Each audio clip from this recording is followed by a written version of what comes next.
Morning and welcome to AUSA's Thought Leaders webinar series. This is a new series that focuses on senior military leaders and contemporary authors. Our goal is to continue to provide you with educational programs and professional development opportunities, even though we're not able to host in-person events. We're always looking for new ways to educate, inform, and connect with our AUSA members, with soldiers, and with Army supporters everywhere. At AUSA, we're carefully monitoring the ongoing conditions resulting from the COVID-19 pandemic. The health, safety, and well-being of our members, our staff, our industry partners, and our guests remain our highest priorities. And while we're committed to providing a safe and engaging experience, we continue our planning to get back to our always popular in-person conferences and professional development forums. Today, we're pleased to have as our guest the General Retired Martin Dempsey, who completed his 41-year military career as the 18th Chairman of the Joint Chiefs of Staff, and previous to that, the Army's 37th Chief of Staff. General Dempsey is a 1974 graduate of the United States Military Academy at West Point and served throughout his distinguished career as an armored cavalry officer, leading units from platoon through combatant command level. He earned a Master's of Arts degree in English from Duke University and served as assistant professor at West Point. He has multiple combat tours and multiple Pentagon assignments. I suspect he would tell you the combat tours were simpler. General Dempsey now serves as a Rubenstein Fellow at Duke University, where he teaches courses on leadership and military affairs, including a course on American civil-military relations. And because he didn't have enough on his plate, in 2016, General Dempsey was elected as chairman of USA Basketball, the organization that selects and supports the teams that represent our nation in international competition, including the Olympic Games. In 2017, he was named a distinguished graduate of West Point, and he was awarded Honorary Knight of the Most Excellent Order of the British Empire by Queen Elizabeth II. General Dempsey is the 2019 Association of the United States Army General George C. Marshall Medal for his lifetime of commitment to America's armed forces. General Dempsey's first book was Radical Inclusion: What the Post-9/11 World Should Have Taught Us About Leadership. But today, he's with us to discuss his most recent book, No Time for Spectators: The Lessons That Mattered Most from West Point to the West Wing. General Dempsey, thanks for taking time this morning to talk about your new book. We look forward to having that conversation with you. For those of you joining online today, please take advantage of the opportunity to pose your questions to General Dempsey. Use the Q&A tab on the right side of your screen to submit a question, and we'll try to get to as many of them as we can. General Dempsey, again, thanks, and the floor is yours. Thank you, Carter. Thanks for the kind words, and more important, actually, thanks for what you and your team at AUSA continue to do for our Army. As I mentioned at the 2019 Marshall Award dinner, I think we're going to need those kind of partnerships even more going forward. And I can tell you that everyone is very happy that you are where you are and that the association is where it is in these challenging times. So well done.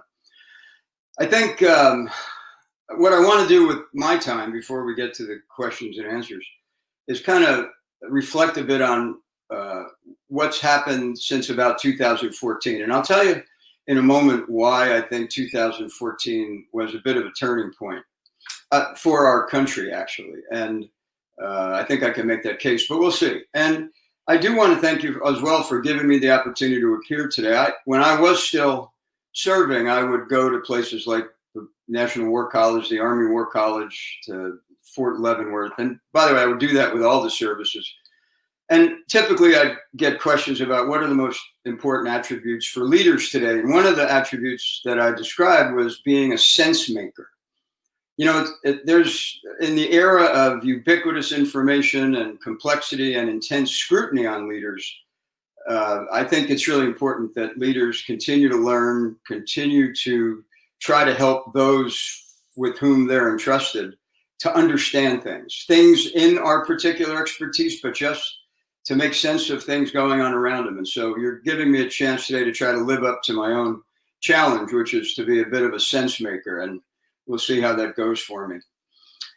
So 2014, I was already in the job as chairman for about 2 years. And if you think back on Carter, on your career and my career, the first roughly third of it was consumed by the single purpose of deterring and, if necessary, defeating the Soviet Union.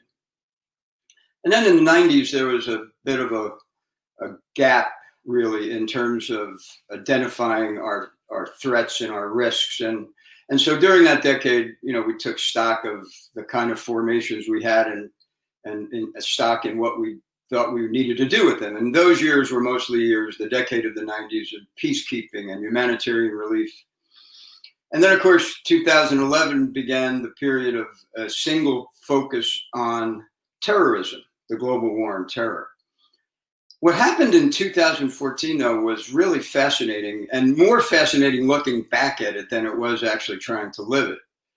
But I think it informs what we're going through today in important ways. And here's why I say that. 2014, as I was trying to fulfill my duties as the president's personal military advisor and the chairman of the Joint Chiefs, trying to figure out how to ask for, receive, distribute, and use the budget to prepare ourselves for both current events and the future. And what happened in 2014 was the following things. And, when we went through it, I'm not sure I realized the impact of it at the time, but I sure do today. One of the first things that happened that year was a revanchist Russia. And what I mean by that is the annexation of Crimea, their paramilitary operations in eastern Ukraine. They just became more aggressive and assertive, maneuvers on the flanks of our Baltic NATO partners and Eastern Europeans. And so we were faced with a Russian Federation that at the very least was trying to reestablish a sphere of influence in Europe in a way that they hadn't actually attempted for decades, actually. The second thing that happened is that the Chinese Belt and Road Initiative, their expansion into the South China Sea for oil exploration, but also to build man-made islands from which or on which they could place military resources, to include, importantly, advanced radars that could help guide their continental-based cruise missiles into the first and second island chain. And the point of all that is China, for whatever reason, chose 2014 to begin to flex its military muscles in support of their economic muscles. And what I mean by that is, I think their motivations were to secure their supply chains. But in any case, in the act of securing their supply chains or their lines of communication, giving them access to resources around the globe, they chose to do that with a certain additional capability in the military realm. And of course, that became alarming to us, and even more alarming to our allies in the region. The third thing was Kim Jong-un in North Korea, who had been in leading that who had been leading that country for just a couple of years, began to flex his muscles with an increased number of ballistic missile tests, as we remember. But in any case, it was a level of intensity in the Pacific, the combination of Chinese expansionism and North Korean adventurism, let's call it, that made things a whole lot more complex for us. Iran in 2014 really didn't increase their activities, though they continued their activities. And at the time, as we now know, the Obama administration was seeking to strike a accord with them over their nuclear capability, or their potential to a path to nuclear capability.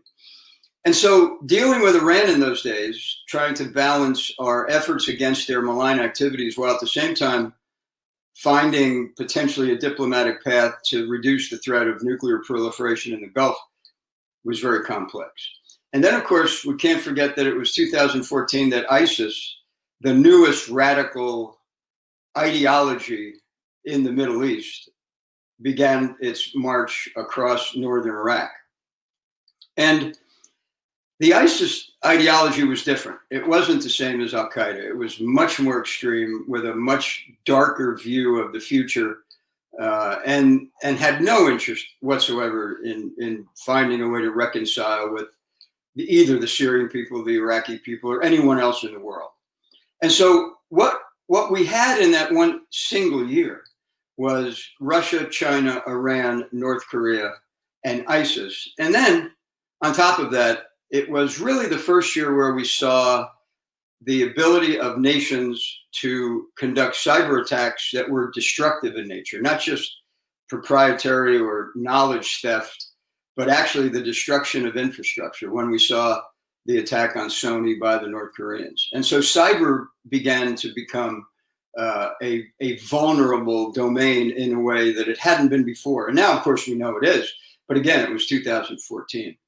And last but not least was a pandemic. We think about our current pandemic as somehow new and frightening, but there were plenty of people who felt that the Ebola outbreak in 2014 in Western Africa was new and frightening. And it was. And, we were able to deal with it in the moment. But the point is, it added to that sense of complexity. Well, when I retired from the military, I began to think deeply, or at least for me deeply, about complexity. And I came to the conclusion with a man that I had met from Berkeley years ago while I was TRADOC commander, a guy named Ori Brafman. And we took a lot of time and we did a lot of research to examine whether I was right about the fact that things were becoming more complex. And of course, we decided that things were becoming more complex. Interestingly, what we decided was that the antidote for complexity was inclusion. In other words, what we needed in the face of that kind of intersecting complexity, or a surge of complexity, if you will, was we needed to find a way to make sure that we were tapping into all of the possible knowledge we could get, much more than any one particular person or one particular group could have. We needed to actually take up the mantra of becoming radically inclusive. And that phrase resonated for us, and we wrote a book about it. And one of the things we talked about in that book was that when you have that impulse or instinct for inclusion, you kind of move past diversity all the way to inclusion. In other words, diversity is a payroll issue, inclusion is a culture issue. Not enough just to have people who are diverse in your organization, whether it's a military organization, academics, corporations. Not enough just to have them. You've got to include them. And you've got to include them to harvest their knowledge, to gain their ownership and commitment into solving the problems. And if you do that, you can build the kind of trust necessary to solve these intersecting or concentric, potentially complex problems. So that was 2016, 17. We actually wrote the book in 17 and published it in 18.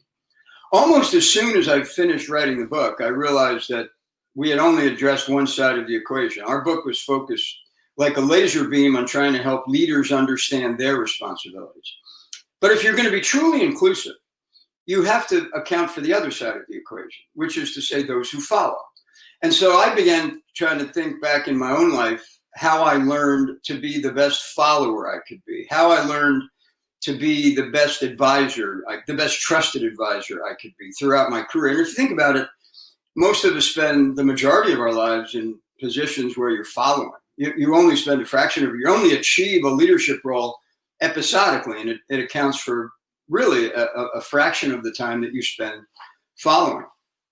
And so what I tried to do in this book called No Time for Spectators was balance, find some balance between suggesting to leaders what they should do, but also suggesting to those who follow what they should do. And my idea was that if we got that balance right, or something nearly right, we'd be a lot better off. We'd be a lot more positive, and we'd be a lot more productive. And so I began to look at attributes really that would define shared or common expectations that I could talk about between or among leaders and those who follow them. And, think, what are the expectations of a leader in terms of character?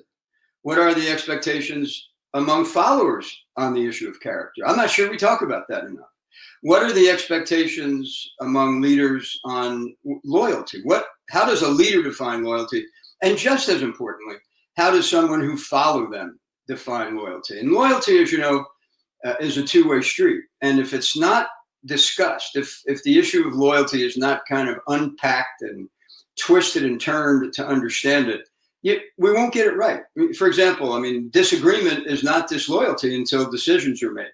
And unless that expectation is evident in a workplace, the leader won't get the information he needs, and the follower will be frustrated because they don't think they have an outlet to express what they know, or at least what they believe to be important inside the organization. So that's what that's what I wrote that book about. And I also came to the conclusion that at times of complexity, you can find yourself paralyzed because things just seem overwhelmingly complex. And in that paralysis, you neglect to worry about the details. In other words, you can convince yourself that if I get the big things right, everything else will fall into place. And it's actually, to my judgment, the opposite. I have a chapter in the book called "Sweat the Small Stuff." You've heard the phrase, "Don't sweat the small stuff."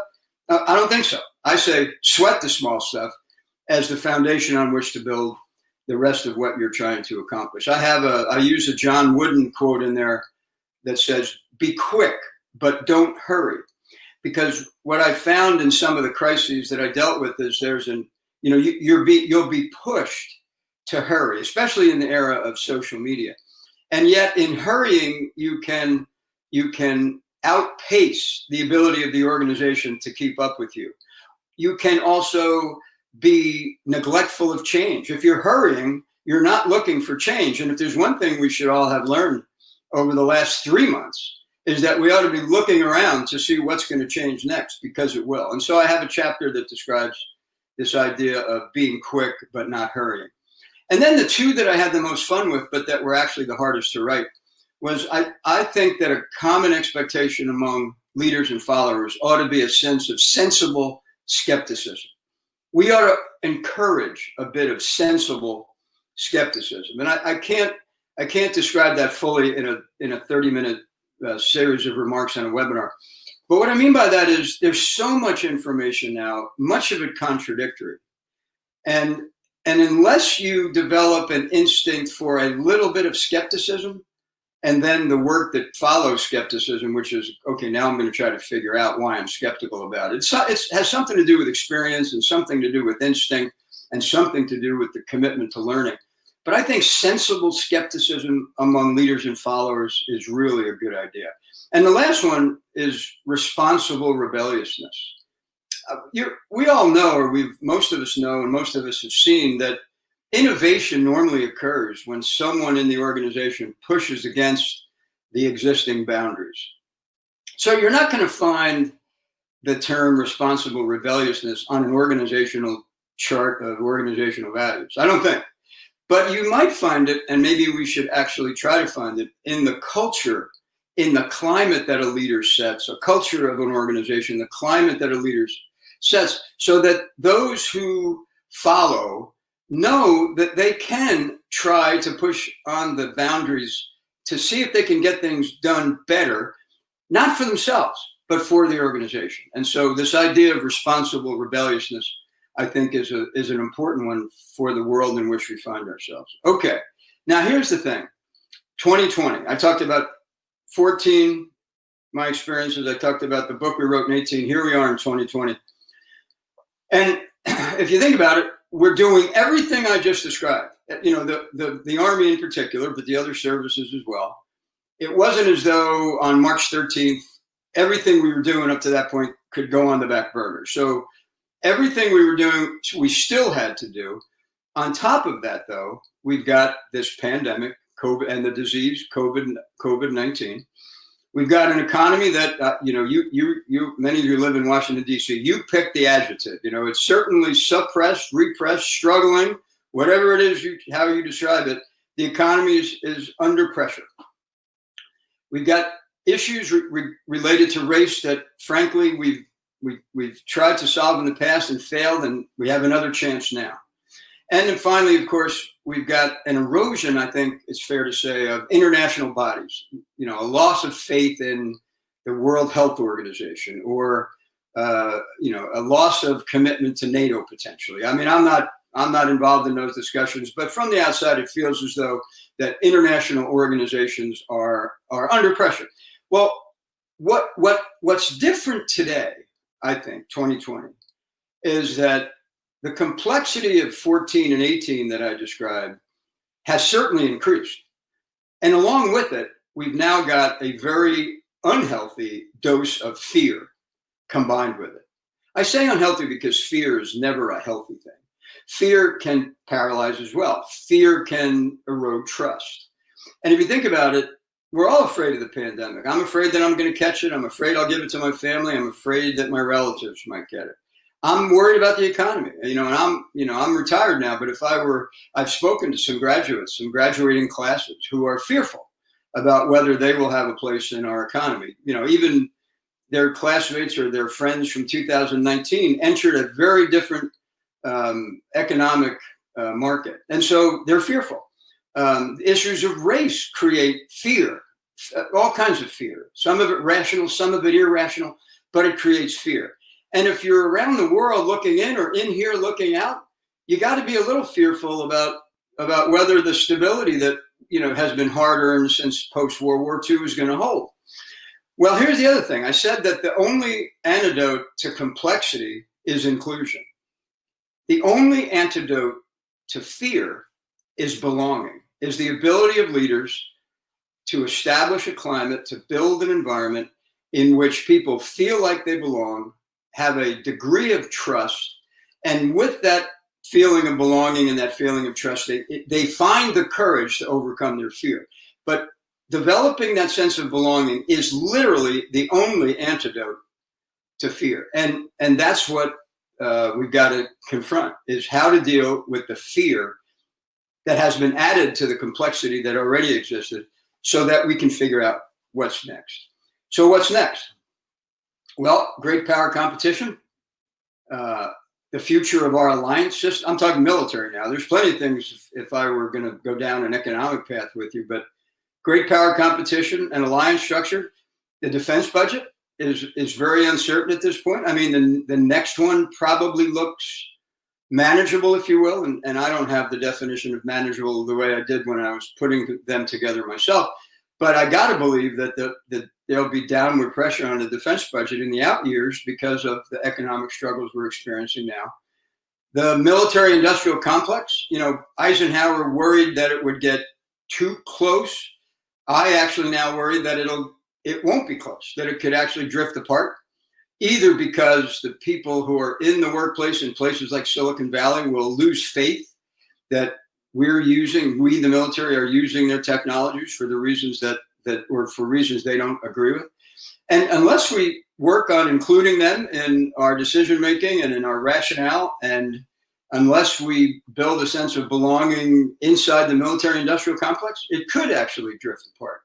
And although Eisenhower might smile in his grave, the rest of us will not be smiling. Civil military relations. You know, we've seen the difficulty of sustaining a military that is not drawn into, or at least its leaders drawn into domestic politics. And, you know, I don't have to unpack that for you. It's a challenging time for that. But we ought to be talking about it, and we ought to we ought to deal with it, and we ought to make sure we understand what's most important in that issue of civil military relations. And finally, and I'm not sure I'm right about this, but I'll suggest to you that I'm a little worried about the all-volunteer force. And I'm worried about, first of all, I am absolutely, as strongly as I can possibly express, an advocate for sustaining the all-volunteer force. But if there is significant downward pressure on the budget in the out years, the defense budget, it clearly someone will have to at least assess or analyze the possibility that comes to a conclusion that the all-volunteer force is a lot more expensive than a conscript force. By the way, I'm not an advocate of that, but I'm suggesting to you that whenever the downward pressure on the budget gets difficult, all kinds of things are on the table. And I wouldn't be surprised if the all-volunteer force would be. And then the second reason I worry is if we fail on this issue of civil-military relations, if the American people come to the conclusion that the military favors one party or another and is too closely aligned with domestic policy issues, then Americans, mothers and fathers, are not going to encourage their sons and daughters to take part in this institution that you and I know, or most of us know, is actually, I think, one of the most reputable ever conceived and one of the most trustworthy institutions in America. But that's looking backwards. The question is, how do we look at it going forwards? And frankly, many of you on this webinar are going to have a lot more to say about that than I do. I kind of had my chance. All I'm suggesting to you today is don't take any of the things that you hold dear in terms of our military. Don't take them for granted, because if we take them for granted, we may lose them. Okay, I think I'm 3 minutes from passing the baton back to Carter Ham. So let me give you some advice. I think that the leaders, to get through the kind of complexity and fear that I've just described, have to have a few attributes. One, that we got to be inquisitive. There's a tendency to seek simplicity. I really want to find a simple answer to this complex problem. Well, it's not there. And so don't look for simplicity. In fact, your first step in managing and leading through this period is to look for complexity. It's there. And unless you understand it, you're going to miss it. So that would be number one. Second, I talked about being a sense maker. If you're a leader or a follower, try to help people make sense of things. That's another way to overcome fear. Third, inclusive. I believe I was right in talking about the importance of inclusion in 2014, 16, 18. I'm twice as certain that I'm right about it in 2020. I think leaders got to be adaptable. We always talk about that, and sometimes we allow it to happen. Now it's become an imperative because, we all know, at least those of us with military experience, that no plan survives first contact with the enemy, where, when you step across the line of departure, something's going to change.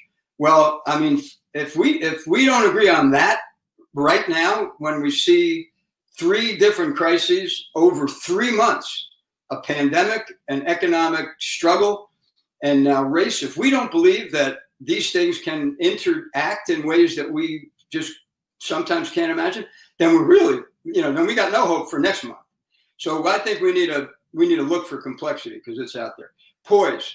If you're a leader in this environment, people are looking to you to help them, be strong. And so you can't, as a leader, allow yourself to be overwhelmed by these things. Honest. I mean, it's just you gain a measure of trust when people perceive you to be honest. And so I think now's the time for honesty and accountability. As leaders, we're going to get some things right in this environment and we're going to get some wrong. And when you get them right, you should share the credit. And when you get them wrong, you better accept the blame, because if you don't, that trust that you've worked hard to build is going to evaporate. And Carter, I am done. Well, not done, but I'm done talking by myself. Well, thanks, General Dempsey. No, you're not done. We've got a bunch of questions in the queue. And again, to the audience, if you do have a question, please go to the Q&A tab on the right side of your screen and enter your question there. General Dempsey, this will not surprise you that a number of the questions are related to your recent comments about the proper role of the military during periods of civil unrest. And if I could expand on that just a bit, obviously interested in your comments. You've always been quite careful in retirement about when you speak as a retired 4-star general, former chairman of the Joint Chiefs of Staff, and when you don't. And so if you could help us understand the thought process that you went through that said, this is a time where I feel compelled to speak. And more broadly, how do you see the proper role of retired senior officials in this national dialogue? And lastly, because you are so engaged in civil military relations, personally, but also in your academic enterprise. Is this period unusual in its civil-military relations? The stresses that are being placed on civil-military relations, is it lasting, or is this something that is just in the normal course of tensions between the civilian and military authorities? Yeah, there's a lot in that question, isn't there, Carter? But it's all important, and so let me try to do my best with it by saying this. First of all, it is unusual because fortunately we haven't had a recurring number of civil military problems in our history, at least the history you and I are familiar with. But there have been civil military issues. One of them was in Lemnitzer's days. I know that Lemnitzer is a figure near and dear to AUSA's heart, and that there's a lecture named in his honor. You may know that he, in his time as chairman, investigated Edwin Walker. If you want to go back and look at a period of very corrosive civil military relations, go back and look at that period when Lyman Lemnitzer was the chairman and Edwin Walker was a very outspoken critic of the elected officials of the time. And now let me segue from there to say, you asked, what do I believe to be the proper role of retired military? Well, first of all, I make a distinction always that when I talk about those with an added responsibility in retirement, I'm mostly talking about admirals and generals because they carry that title for life. I mean, I can't walk out in my neighborhood here without 5 people saying, "Good morning, General," and they know my name, but it's just one of those titles that hopefully you earn and hopefully you can continue to earn. But whether you do or not, you're kind of stuck with it, and I'm proud of it actually. But it is a part of my life that will always be a part of my life, and therefore I have, and my fellow admirals and generals have, a responsibility to be careful that we don't make our successors' lives any more difficult than they can already be. And secondly, that we don't confuse the American people about whether the military favors one particular party or another, or one particular individual or another. And so for me, I always watch very carefully not to do any ad hominem attacks, meaning I never publicly criticize any elected official. If the American people voted for a person and that person is now serving in that capacity, then the American people have to decide whether that's the person they actually want there. Now, I will talk about issues, and the way I decide which issues to talk about, my personal criteria is if someone mischaracterizes something that happened while I was chairman, for example, I will say, no, that's not exactly what happened. What happened was this. And so you can think of that as potentially correcting the record. And I've done that a few times, actually. I think most recently with the issue of pardons. But then the other one that's probably a little harder for me to articulate, and maybe harder for you to understand, you who are listening. The other thing that the chairman is a consultant to Congress, an advisor to the President and Secretary of Defense. He chairs the Joint Chiefs, and he is the chief steward of in my judgment, the chief steward of the military as a profession. So what sets us apart from a normal occupation? It's our professional values, it's our professional standing. And I have spoken, and most recently, when I felt as though that part of the fabric of the institution was at risk. And so to the specific point of using the active duty military in a domestic violence situation, I was very clear, I hope, that first of all, the Insurrection Act has been used 19 times in our history since 1807. But it's always been used, not always. I mean, let's face it, sometimes politics drive what happens. But for the most part, the Insurrection Act has been used when it was really necessary to quell violence, or if a state government requested it. Not always, but that's generally been the case. In this, and then since it has been used in the past, but only once since there's been an all-volunteer force. And secondly, it really needs to be used with great caution, because the issue of connecting America's mothers and fathers and sons and daughters to an all-volunteer force is really important.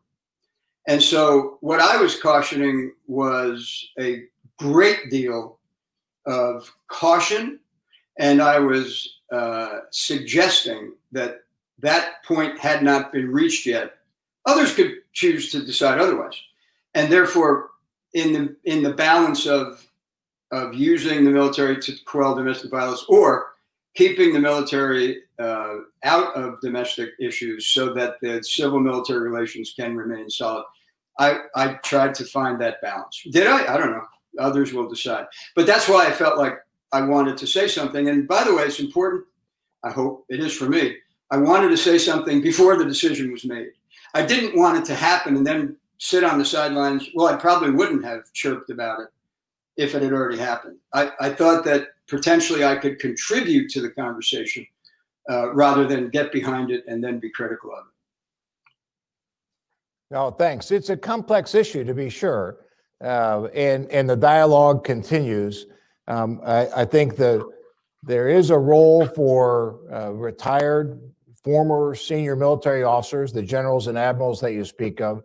My sense is the best role is providing context and understanding, and avoiding the as you say, avoiding the particular pros or cons of particularly of elected officials.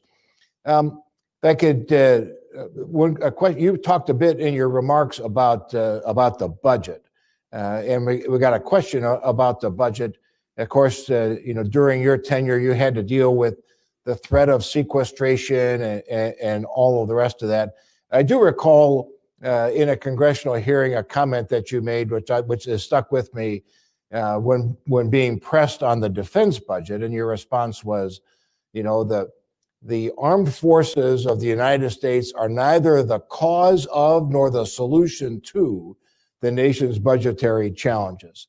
In retirement now, how do you think about that? And what would you say to those that say, it's time to significantly reduce defense budgets? And on the other side, as we've heard from the Secretary of Defense and others advocating for the necessity of sustaining real growth in defense budgets due to the return of great power competition that you addressed in your remarks. Just as the previous issue on civil-military relations and the role of retired flag officers is complex, so is this. And the reason I say that is I mentioned in my remarks that we have to seek complexity to understand it before we look for simple solutions. It would be really simple to suggest that the defense budget should be fixed at a certain rate, and potentially that it should be immune to the other economic challenges of the country around it. The reality is, in our 40 years of service, Carter, that's just not the way the world works. And so, I think we just got to be clear-eyed about the fact that as the country climbs out of its economic problems, the military is going to be asked to do its part to help the country solve its economic woes, just as it was after the 2008 recession. That was the issue. The military would go over with a particular budget, and the president would say, well, the fixed budget, the mandatory part of the budget is literally fixed. And so we've got the discretionary budget, generally speaking, in two parts: defense discretionary and non-defense discretionary.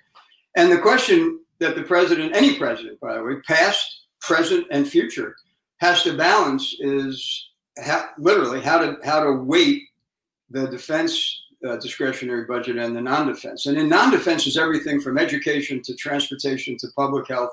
I mean, you know what's in that bucket.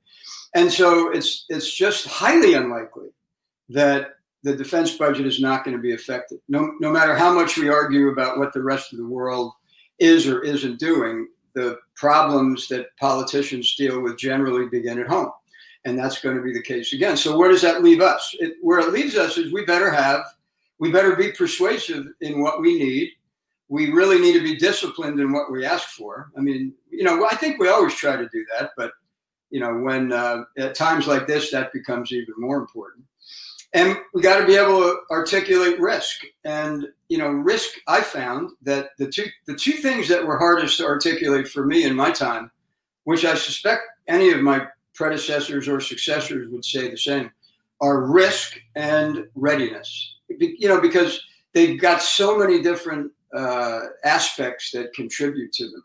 But that's the job. I mean, our senior military leaders in the coming years are going to have to be able to balance what they ask for with some discipline and then articulate risk and readiness. Good, thanks. I would just, for the audience, tell you that the staff here at AUSA has told me that we're joined today in the audience by General Pete Schoonmaker, the 35th Chief of Staff of the United States Army.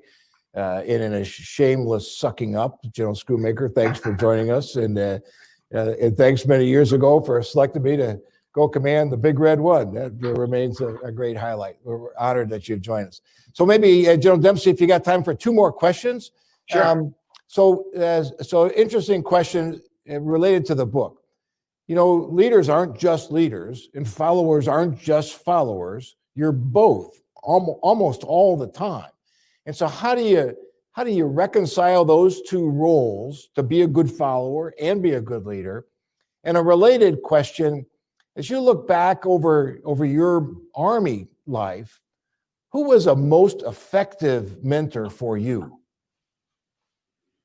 Well, I was lucky. I'll start with the end of that.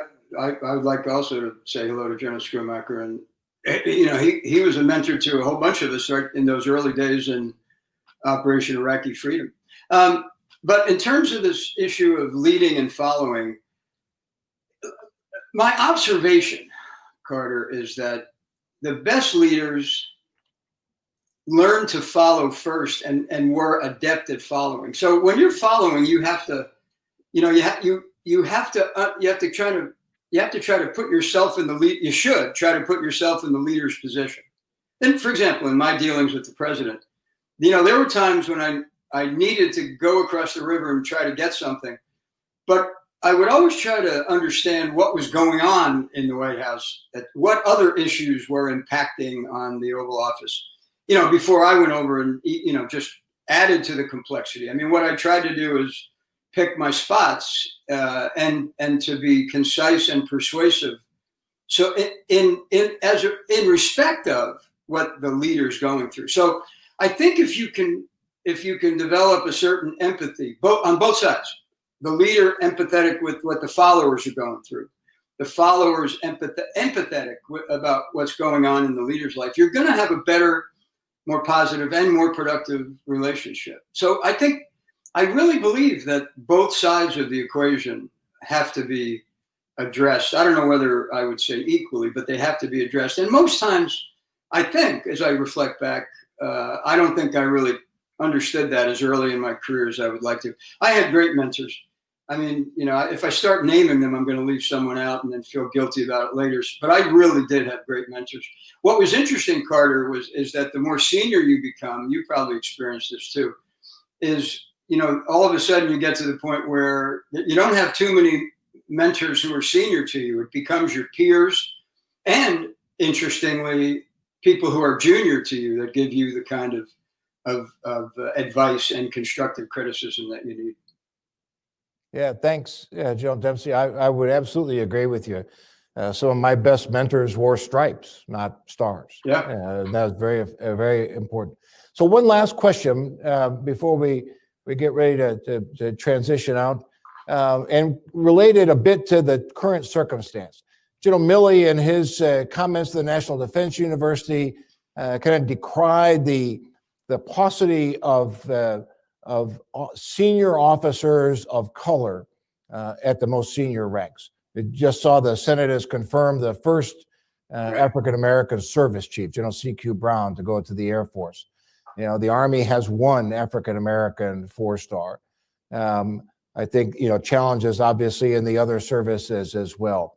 So this is a long answer required, but I'll ask you to, just for a couple of snippets, what should the Army, what should the services be thinking about in order to ensure the opportunities exist for women and men, particularly of color, to rise to high rank?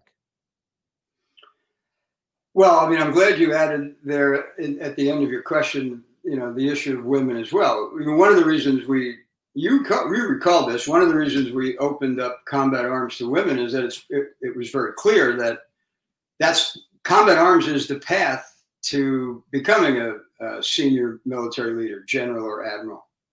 And so you've got to have those opportunities if you hope to allow them to become part of the quote unquote board of directors. We've worked this for some time. I mean, this is not a new problem. The standard ought to be, or the goal ought to be, that we ought to reflect the population we serve always.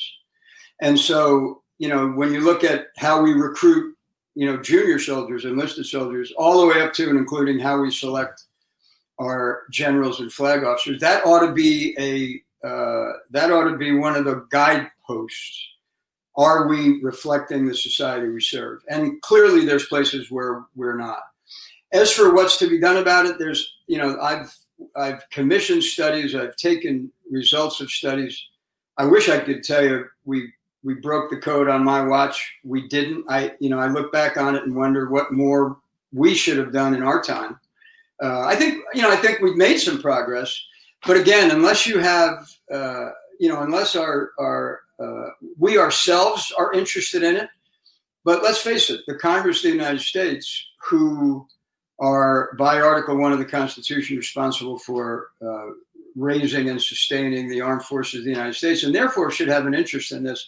I think if everybody was interested in it, we'd probably be able to do better than we are. And sometimes they are, and sometimes they're not. And if you miss a year or two of opportunities, it takes you 4 years to overcome that. You know what I mean? These opportunities come, and if you miss them, you don't recover the next year. And so I think we just got to be more mindful of it, and all of us need to be committed to it. Well, thanks, General Dempsey. I'm going to come back to you for one more closing comment in just a moment, but thanks for joining us today. The opportunity, no time for spectators. You see there's again an opportunity for you. If you haven't read the book, purchase the book. Please encourage you to do so. It is a well valued addition to any professional library. Before we get ready to close, just a couple of comments about some upcoming events. 2 days from now, Wednesday, June 17th, the Undersecretary of the Army, James McPherson, and General Joe Martin, the Vice Chief of Staff of the United States Army, are going to speak with us about the Army's role during civil unrest and how the Army is addressing racial and social justice matters that are now forefront across our nation. Wednesday, June 17th. On Tuesday, June 30th, join us for AUSA's Noon Report, featuring General Paul Funk, Commander of U.S. Army Training and Doctrine Command. And two upcoming events in July, July 14th, with Lieutenant General Laura Richardson, Commander of U.S. Army North, the Army's component command for Northern Command, who had a critical role, still has a critical role in homeland defense, but also in countering the virus. And on July 20th, a special event with General Paul Nakasone, Commander of United States Cyber Command and the Director of the National Security Agency, in a conversation with Dr. John Hamre, the President of the Center for Strategic and International Studies. For more information about these events and other upcoming AUSA events, just go to the AUSA website, ausa.org. We want to thank all of you who are AUSA members.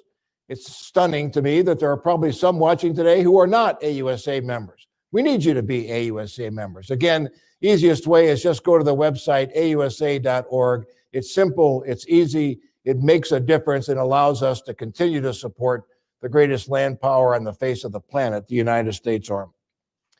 Let me close now by asking General Dempsey one final question. I suspect many of you had the opportunity to see General Dempsey's performance along with the Army Band Downrange. And in that song, titled America, General Dempsey, you sing, "If we let this crisis change us, it would make me more than sad." What did you mean by that? That's a great question, Carter. Thanks for asking, actually. Whenever you write a book or lyrics to a song, you hope that it takes on a life of its own when people read it and respond to it. And that's the line in that song that we wanted people to react to. Because what it causes you to, what we were hoping is that it would cause people to think about what's important. Why are we important as this thing called America? And this, by the way, was written right in the heart of the pandemic. Also, by the way, before the issues related to the murder of George Floyd. And I say that because, when I was thinking about the song, when I wrote it, what I was thinking is that I hope we don't become too fearful. America is optimistic by nature, and we don't want to become fearful. I hope we don't become suspicious and mistrustful of each other as a result of the pandemic. And so what I was hoping would come out of it is, let's stay together through this period of time.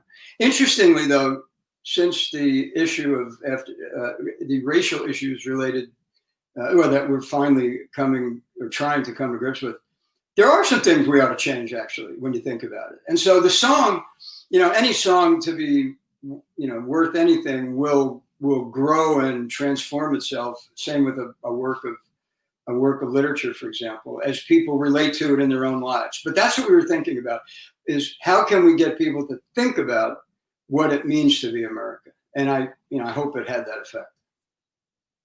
Well, thanks, General Dempsey, not just for today, but for your lifelong service, certainly to the Army, to the armed forces, and continuing to the nation. And thanks all of you for joining us today. Let's listen and watch to General Dempsey and the Army Band Downrange perform America. Let's have a great Army Day.